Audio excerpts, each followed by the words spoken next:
A graça e a paz, irmãos. Quero pedir que você abra sua Bíblia no Evangelho de Jesus Cristo segundo Lucas, capítulo 24. E nós daremos sequência à palavra que o pastor falou nesta manhã. O pastor pregou no Evangelho de Lucas, capítulo 24, dos versículos 1 até o versículo 12.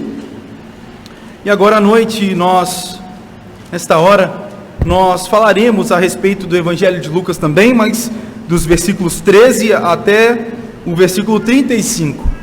A perícope é grande, mas eu vou me esforçar para que tenhamos um tempo proveitoso e que você não perca a sua atenção. Lucas 24, os versículos 13 a 35.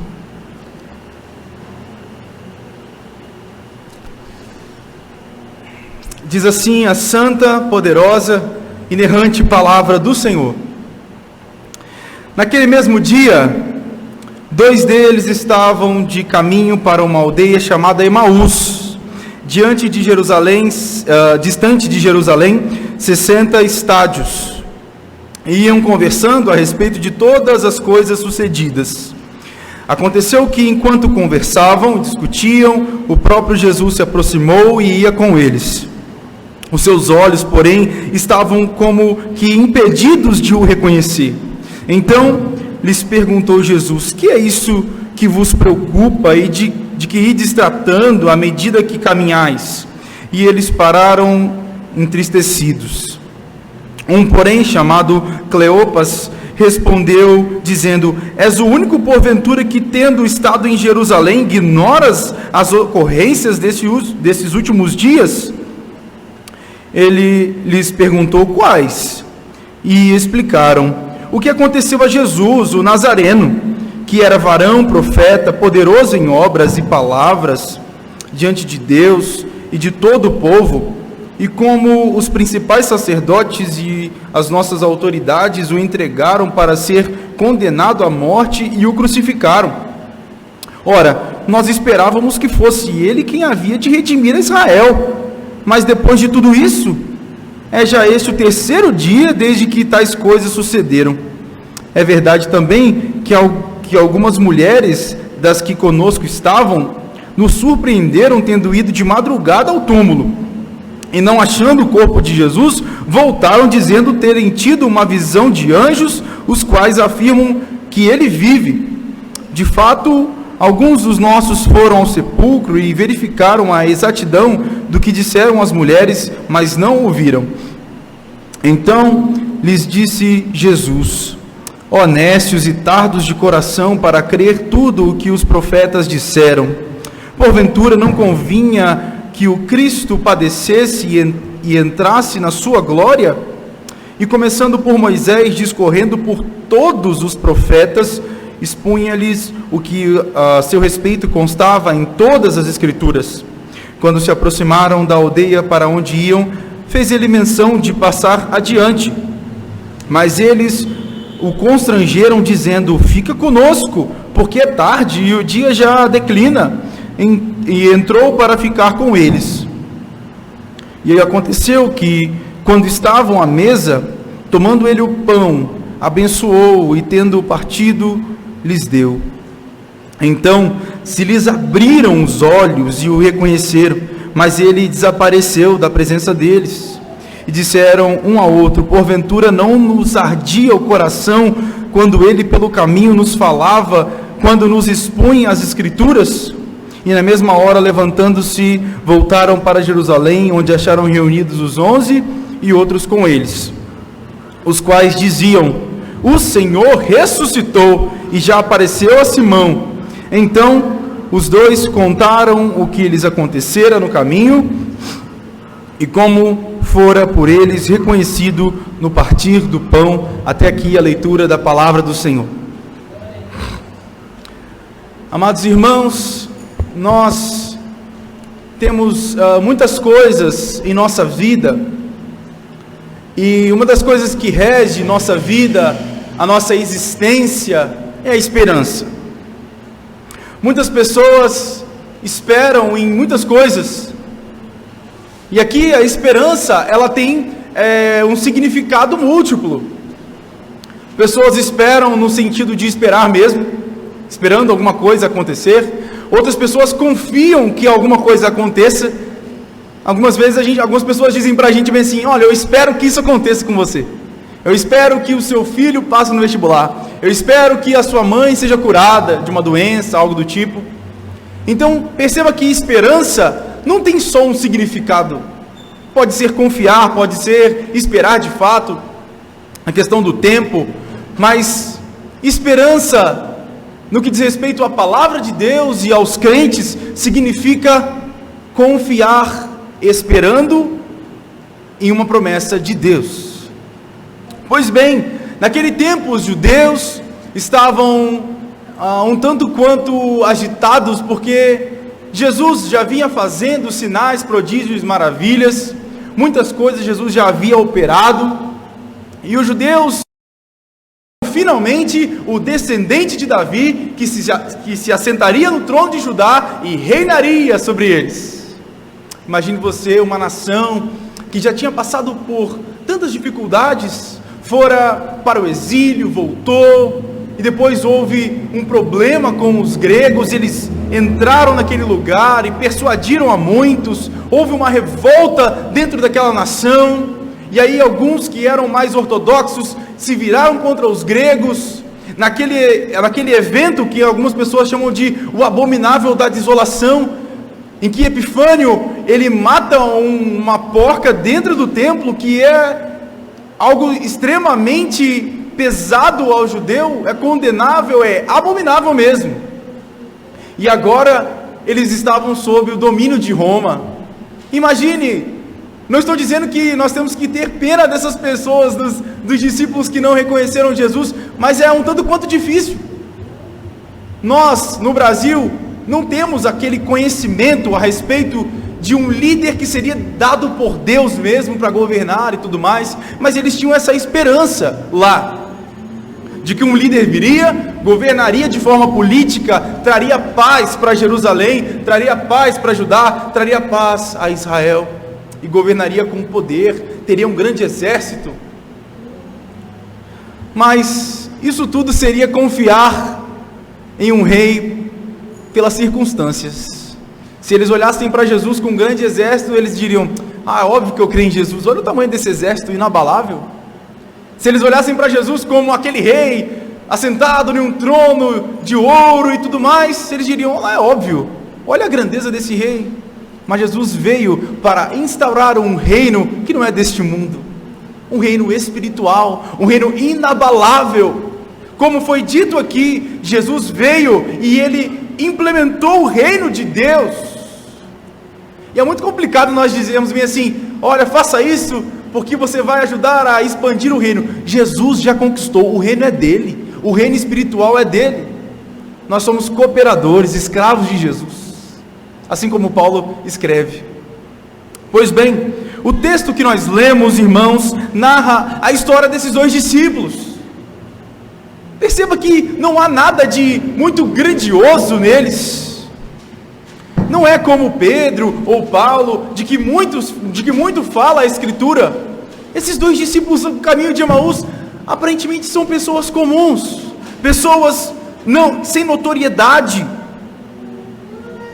Eles estavam a caminho de Emaús, o que seria a cidade que seria chamada posteriormente de Nicápolis. Ficava mais ou menos uns 10 quilômetros de Jerusalém. Discípulos quase que anônimos de Jesus. Mas depois que ele ressuscitou dentre os mortos, para quem ele aparece primeiro? Para os discípulos de Emaús. Ele não aparece para Pilatos, ele não aparece para César, ele não aparece para homens notáveis daquela época, ele aparece para pessoas humildes. Isso traz ao meu coração uma grande alegria, porque de fato Deus não faz acepção de pessoas. Jesus, em grande glória, ressurgiu dentre os mortos e aparece para pessoas humildes e comuns como nós. Jesus, ele tem os seus meios de operar, e ele vai de encontro ao perdido, independente se esse é rico ou pobre, abastado ou aquele que passa dificuldade. E a primeira verdade que encontramos nesse texto é: Cristo mantém viva a esperança da salvação em nós, vindo ao nosso encontro para mudar a nossa visão. Perceba no versículo 13, e o versículo começa dizendo o seguinte: que no mesmo dia em que aquelas mulheres aparecem dizendo que o anjo havia dito a elas que o rei ressuscitou, ele disse: por que vocês procuram entre os mortos aquele que vive? Foi nesse mesmo dia, e elas aparecem possuídas de temor. A palavra aqui é forte mesmo. Elas estavam, pensem em alguém que estava trêmulo, que estava apavorado, estava com grande temor. Elas apareceram assim, falando a respeito daquela visão que tiveram no anjo ali, à porta do sepulcro, dizendo: olha, ele não está mais aqui, por que vocês estão procurando entre os mortos aquele que vive? Pois bem, foi nesse contexto que estavam ali voltando, depois de receberem essas informações, estavam voltando esses discípulos. Mas Jesus Cristo vai de encontro a esses discípulos. Ele não os deixa ir dessa forma, entristecidos, temerosos, não. E perceba que Jesus, ele vai ao encontro desses discípulos, sem nenhum alarde, sem mostrar nada. E nos versículos 17 e 18, Jesus começa a conversar com eles. E pergunta o que os estava perturbando o coração, tanto a ponto de, no meio do caminho, estarem quase que assim, aterrorizados mesmo, conversando sobre as coisas. Jesus os conhecia muito bem. Jesus nos conhece muito bem. E muitas são as vezes que Jesus está diante de nós e Ele nos pergunta: por que você está assim, aterrorizado? Por que você está tão temeroso? Por que você tem medo do amanhã? Por que você está tão angustiado, tão ansioso? E Jesus faz essa pergunta para eles. E eles respondem para Jesus: olha, você não sabe o que está acontecendo não em Jerusalém? Você não sabe que os líderes religiosos entregaram Jesus para ser açoitado e morto? É esse diálogo que está aqui em nosso texto, estabelecido. Os homens tristes, cabisbaixos, andando pelo caminho, cansados. Imagine vocês, estavam aqueles dois homens, já presenciando tudo quanto acontecera em Jerusalém, mas agora no caminho, voltando, tentando entender o que estava acontecendo. O versículo 19 mostra algo muito importante para nós. E Jesus perguntou a respeito das coisas, e ele disse: Jesus o Nazareno, o profeta. Eles reconheceram o ofício de profeta de Jesus, o chamado de Jesus. Eles reconheceram que Jesus operava sinais e maravilhas, que ele profetizou, que ele pregou. Eles disseram: ele era poderoso em obras e palavras diante de Deus e de todo o povo. Amados irmãos, isso traz um temor ao meu coração. Eles viram Jesus, ou pelo menos ficaram sabendo de pessoas, de testemunhas oculares, de que Jesus operara sinais, maravilhas. Eles estavam ali, tudo estava acontecendo diante dos seus olhos.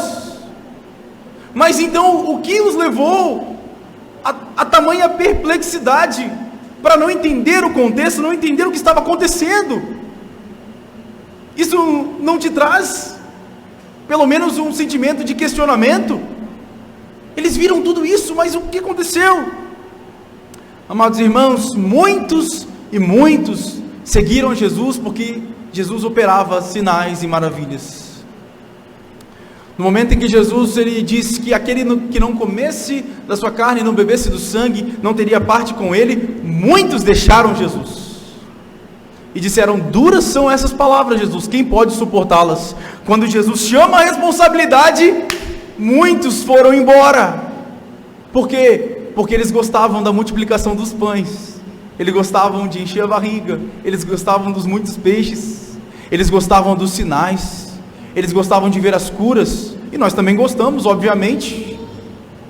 mas há algo que precisa estar em nosso coração, muito maior do que sinais, prodígios, coisas assim sobrenaturais. Nós precisamos guardar as palavras de Jesus. Aqueles homens em algum momento deixaram de ouvir as palavras de Jesus. Perceba que os milagres, eles geram temor, eles geram comoção, eles geram movimento, mas tudo isso é muito momentâneo. Mas as palavras não. As palavras, elas ficam guardadas em nossos corações. Com certeza você deve lembrar da palavra de alguém em algum momento da sua vida que ficou marcada no seu coração.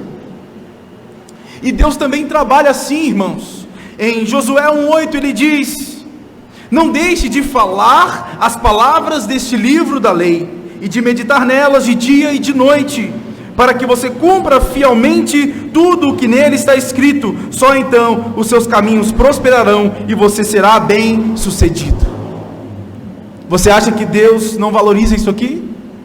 Ele está dizendo para Josué, talvez o que teve a maior responsabilidade, ele foi aquele que sucedeu Moisés, um homem que conheceu, que falou com Deus, quase que face a face.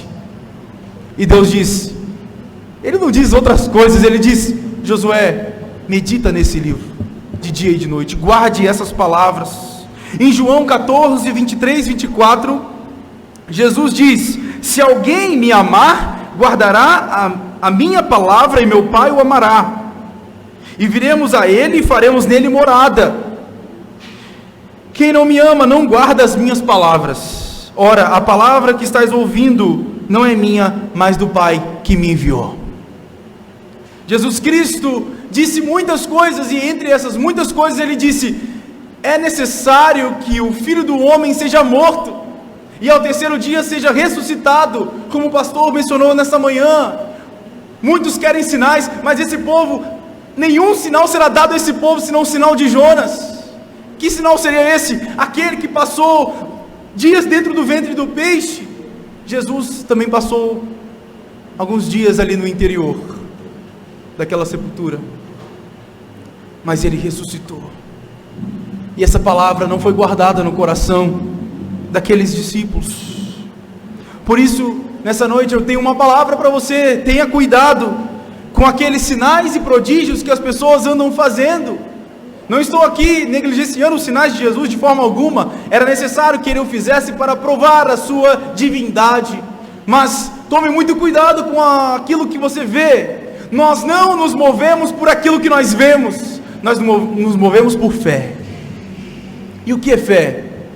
É a firme convicção de fatos que se esperam, é a firme esperança naquele Deus que age, sim, sem que muitas vezes nós tenhamos diante dos nossos olhos essas coisas sobrenaturais, mas Ele é o nosso Deus.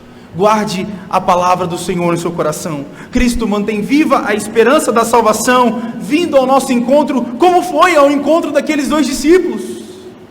Em algum momento da sua vida, os teus olhos também estavam fechados para o Evangelho de Deus. Não importa se você nasceu na igreja, tem essa expressão, né? Nós conhecemos. Não, eu nasci na igreja, eu não sei. Em algum momento Jesus abriu os teus olhos. Seja muito novo, seja durante a sua adolescência ou já adulto, os teus olhos foram abertos por Jesus.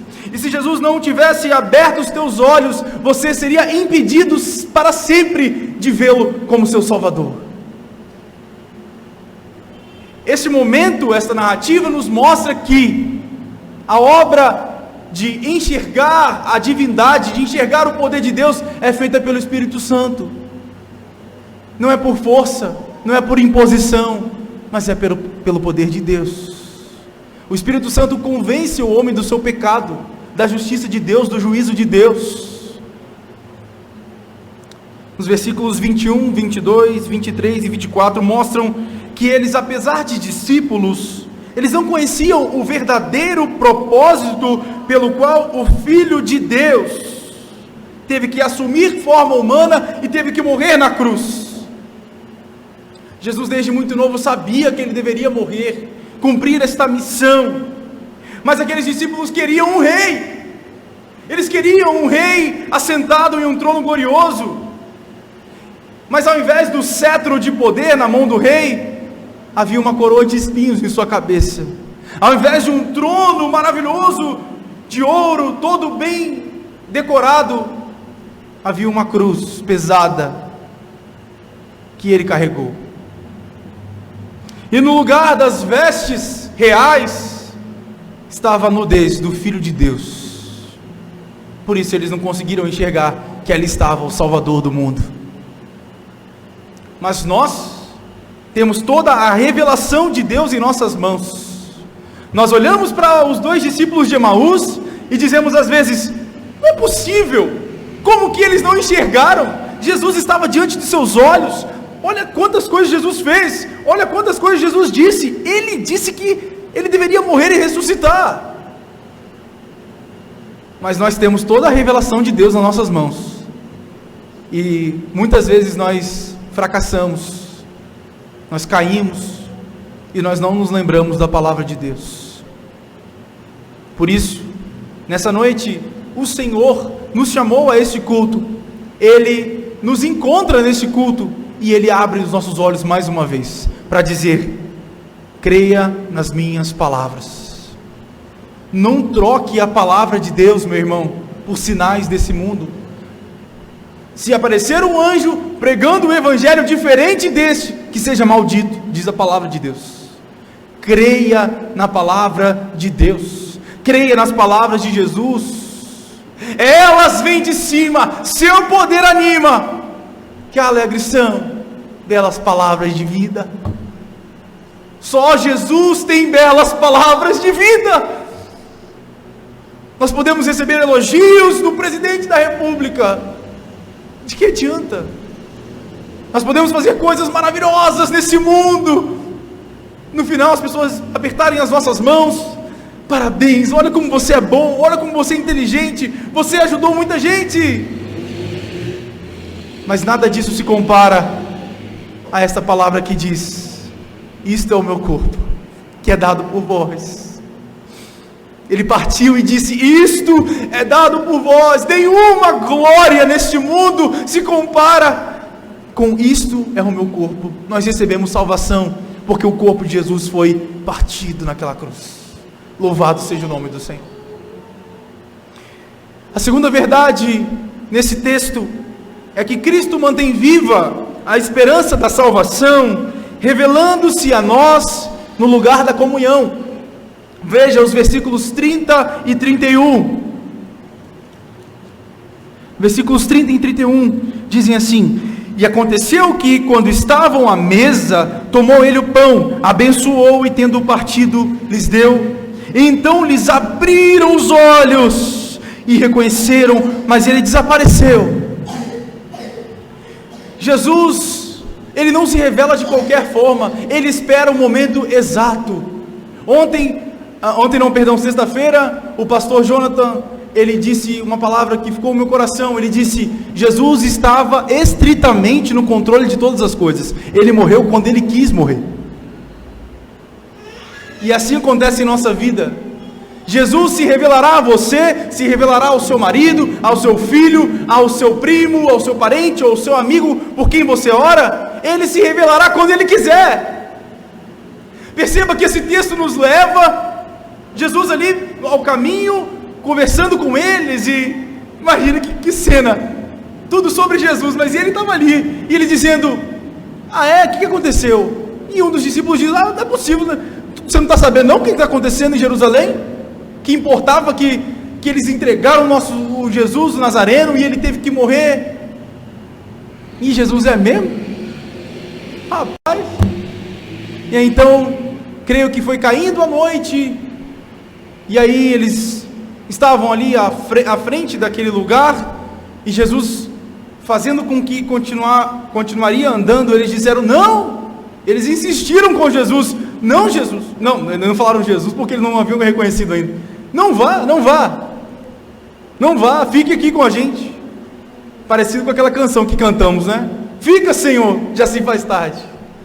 Então Jesus entra naquele lugar, e Jesus, creio que toma esta decisão. Ele disse: é hora de me revelar a eles, É hora de me revelar neste lugar de comunhão. A mesa é lugar de comunhão. A mesa é lugar onde a abundância era representada entre os judeus. Sempre foi assim. E Jesus estava diante deles. E Jesus se revela. E se revela da maneira mais poderosa, abundante. Ele diz que Ele é o pão da vida, o pão vivo que desceu do céu. O maná que foi dado aos pais lá no deserto, mas o nosso Deus, que não perece jamais, Ele é o pão vivo de Deus, que mata a nossa fome. Aquele que come do pão vivo nunca mais sente fome por nada. E o maná quer dizer: o que é isto? Isso que significa maná? O que é isto? Interessante, né? Mas Jesus é o pão que traz saciedade ao nosso ser, nos traz sustento. E Ele diz, naquele momento Ele toma o pão, como que na ceia Ele toma o pão, abençoa e parte o pão. E nesse momento eles percebem sim, porque Jesus já havia feito isso. Jesus, partindo o pão, faz com que aquele véu que estava diante de seus olhos caia completamente.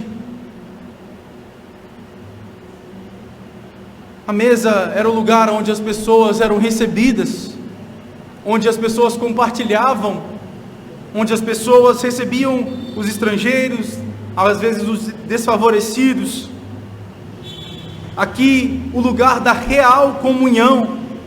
Jesus se apresenta, Jesus se revela, e é por isso que nós cultivamos e mantemos, não um ritual vazio, mas um símbolo daquilo que Jesus fez, quando nós nos assentamos à mesa de Cristo, e nós partilhamos do seu corpo e do seu sangue, ainda que de forma simbólica, mas com a presença espiritual de Jesus.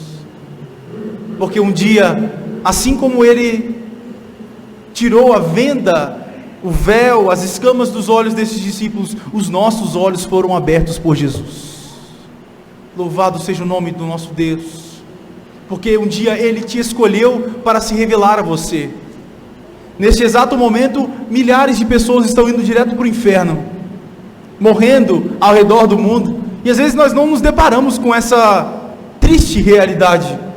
Nós estamos vivendo a nossa vida, cuidando do nosso trabalho, dos nossos estudos, da nossa família, e nós não nos lembramos dessa realidade. Pessoas morrem a todo momento e vão direto para o inferno, sem que os seus olhos estejam abertos. Mas você não. Um dia Jesus te chamou, Ele te escolheu, Ele tirou as vendas dos seus olhos. Louvado seja o nome do Senhor.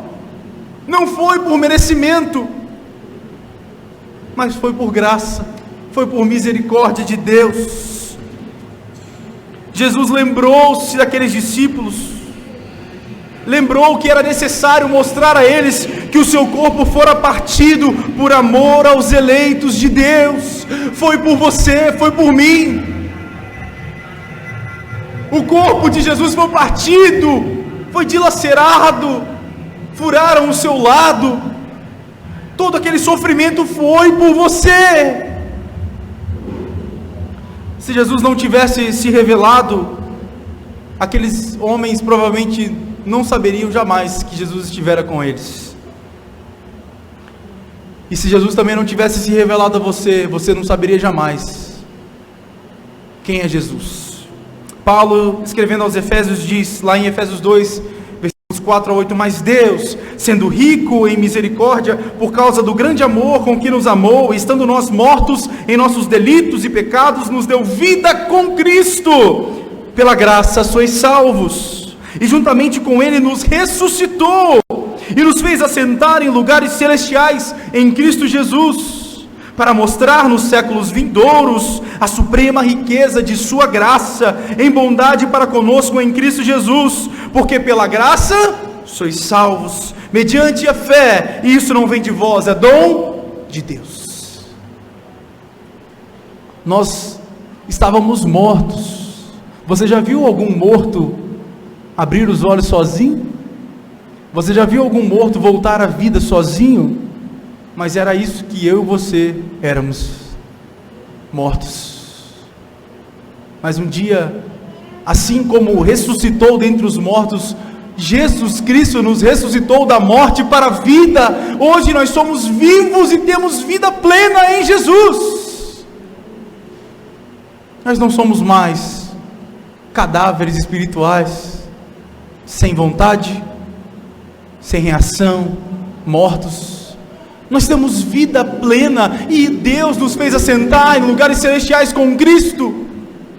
Em 1 Coríntios 15, 17 e 19, Paulo diz: e se Cristo não ressuscitou, é vã a nossa fé, e ainda permaneceis nos vossos pecados, e também os que dormiram em Cristo estão perdidos.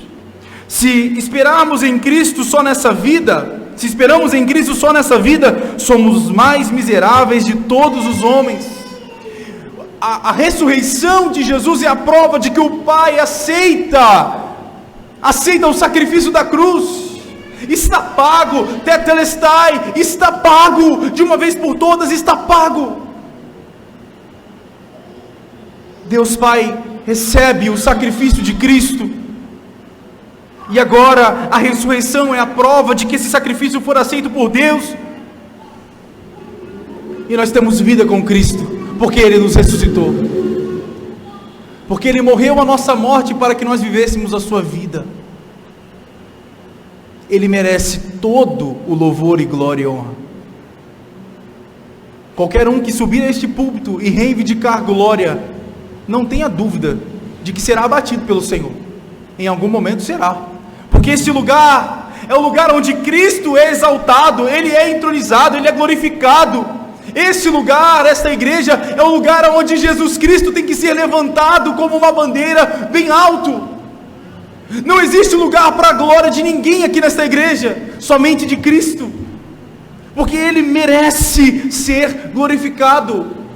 Ele conquistou. A palavra do Senhor diz que a Ele foi dado um nome que está acima de todo nome: Jesus Cristo, o nosso Salvador. E se Jesus Cristo não tivesse ressuscitado? Já imaginou?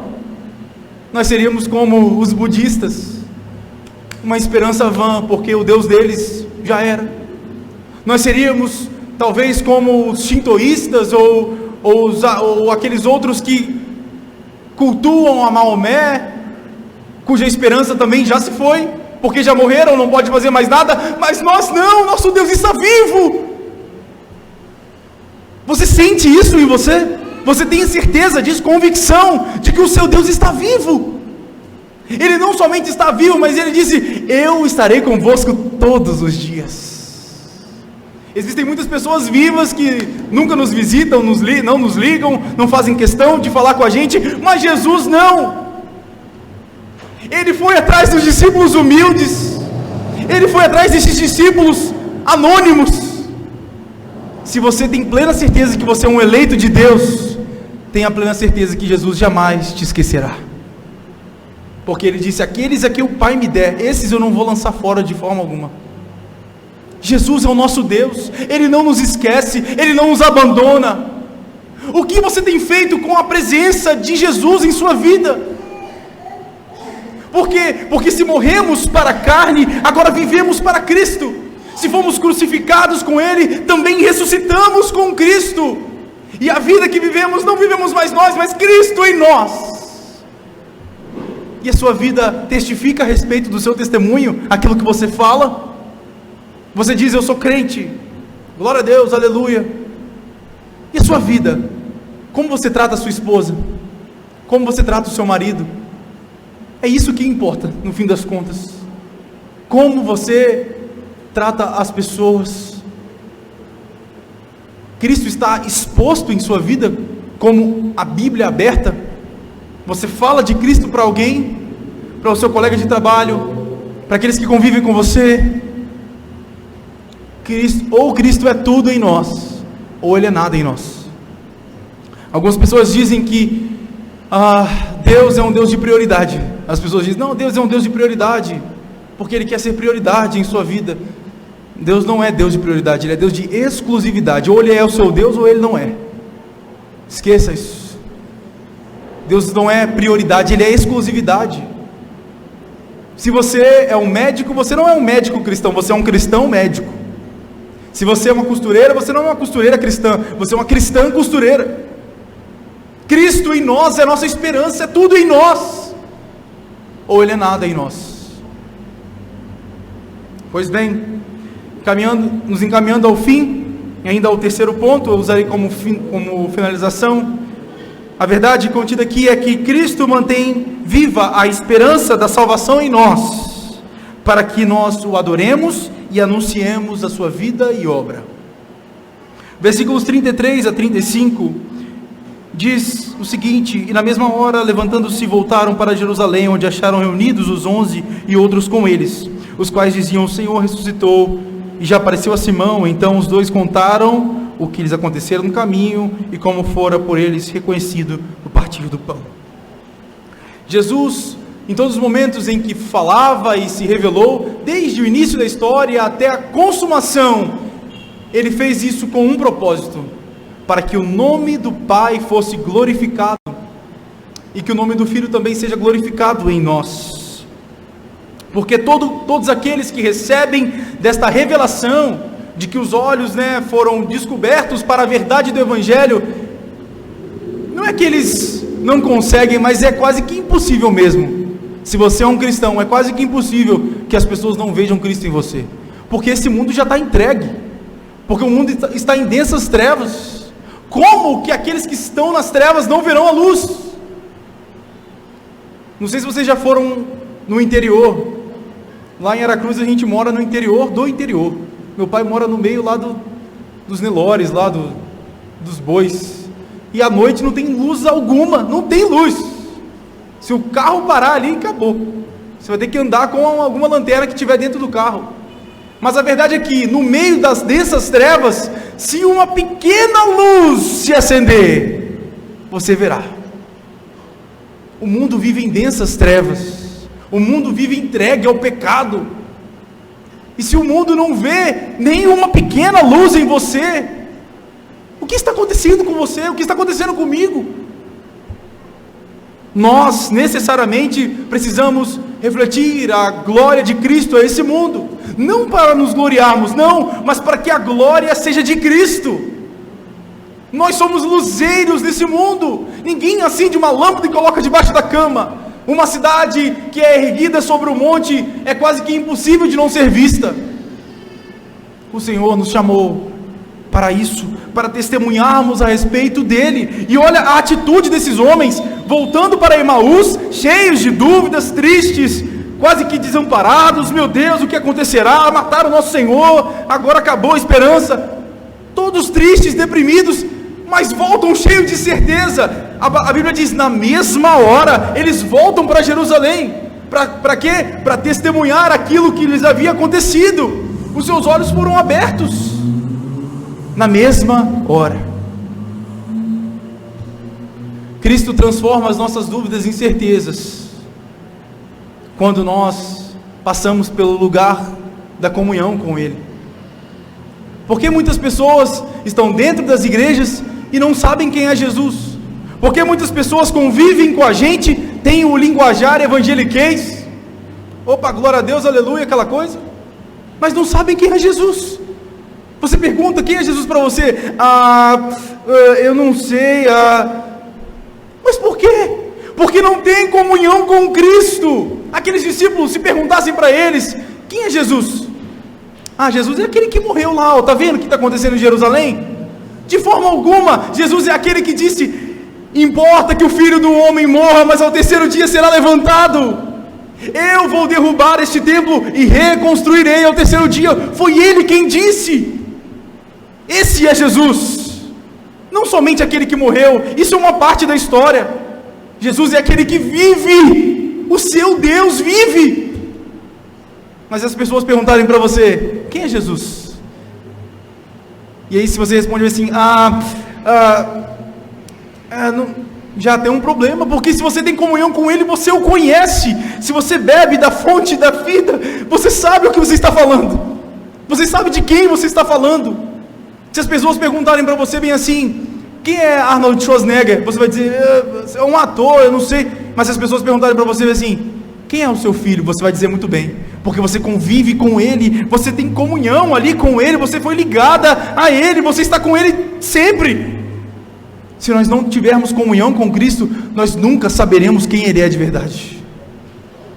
Muitas pessoas passaram perto de Jesus, estiveram com Jesus, mas não conheceram Jesus de verdade. Somente aqueles que se assentaram à mesa e comeram do corpo, beberam do sangue, esses têm comunhão com Cristo, comunhão verdadeira. Pois bem, o final desta narrativa, acontece aquilo também que aconteceu, o que Jesus havia dito, permaneçam em Jerusalém, a fim de que do alto sejais revestidos de poder. E sejais revestidos de poder para quê? Para rodar e falar em língua? É para isso que você é revestido de poder? Não, vocês serão revestidos de poder para testemunhar a respeito de mim, Jesus disse. É para isso que Deus e Jesus nos enchem de poder. E o poder é a palavra de Deus, é o Evangelho, o poder do Espírito, para que nós testemunhemos a respeito de Cristo. E eu quero te chamar aí ao final dessa narrativa, vá lá aos versículos 52 e 53, para nós terminarmos. E nós saberemos o que aconteceu no fim dessas coisas. Perceba que enquanto eles estavam tristes, eles não se lembraram de que Jesus estava morto, mas ele haveria de ressuscitar ao terceiro dia. Eles não lembraram disso.